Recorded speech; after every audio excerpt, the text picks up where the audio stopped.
Indonesia sebagai negara beragama menempati urutan tertinggi sebagai negara berpenduduk muslim terbesar di dunia.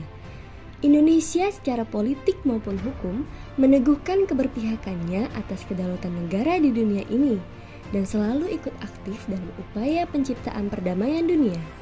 Berkaitan dengan perdamaian dunia, perhatian dunia sekarang ini tertuju pada isu internasional yang terkait dengan agama dan terorisme.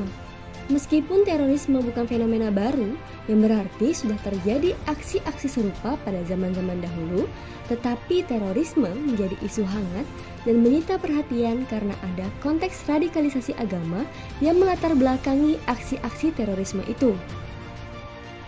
Radikalisasi agama yang menyerok hampir di seluruh dunia sekarang ini ternyata radikalisasi paham keagamaan Islam oleh sebagian orang yang memahami dan menafsirkan tekstualitas agama secara radikal. Islam menjadi tertuduh yang menanggung dosa sosial terberat dalam sejarah sekarang ini.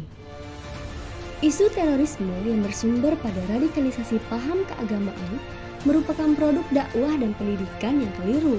Karena itu, pendidik mempunyai peran penting dalam perencanaan, proses pembelajaran, dan penilaian pendidikan, termasuk dalam menyusun kurikulum yang tidak radikal tetapi yang moderat.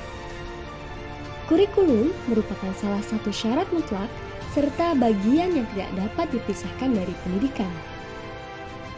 Menurut Undang-Undang Sisdiknas Nomor 20 Tahun 2003, Bab 1 Pasal 1 Ayat 19, kurikulum adalah seperangkat rencana dan pengaturan mengenai tujuan, isi, dan bahan pembelajaran serta cara yang digunakan sebagai pedoman penyelenggaraan kegiatan pembelajaran untuk mencapai tujuan pembelajaran tertentu.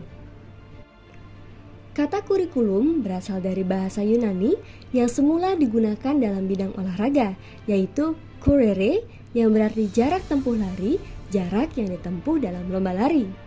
Pengertian ini pun kemudian diterapkan dalam bidang pendidikan. Dalam bahasa Arab, istilah kurikulum diartikan manhaj yang berarti jalan yang terang atau jalan terang yang dilalui manusia pada bidang kehidupannya. Dalam aspek pendidikan, kurikulum berarti jalan terang yang dilalui oleh guru dengan siswa untuk mengembangkan pengetahuan, keterampilan, sikap, serta nilai-nilai. Berdasarkan penelitian PPIM UIN Jakarta di tahun 2017 yang menunjukkan lebih dari setengah siswa muslim memiliki pandangan kurang toleran. Mayoritas siswa ini mendapatkan pengetahuan keagamaan dari internet dan media sosial, yang mana di era globalisasi seperti ini, internet seakan menjadi kebutuhan yang tidak lepas dari kehidupan manusia. Hal ini berakibat peserta didik berpotensi lebih besar memperoleh materi pelajaran yang telah disusupi paham radikal, yang berimbas pada tindakan radikal karena kesalahan dalam memahami materi.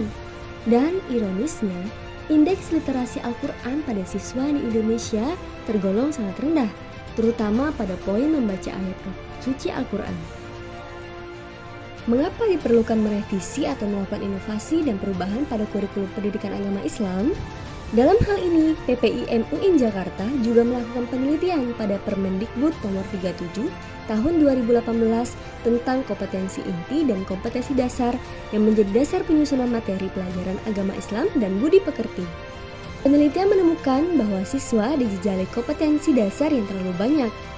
Kompetensi dasar yang terlalu banyak berbanding terbalik dengan jam pelajaran yang terbatas, sehingga peserta didik kesulitan untuk menguasai semua materi.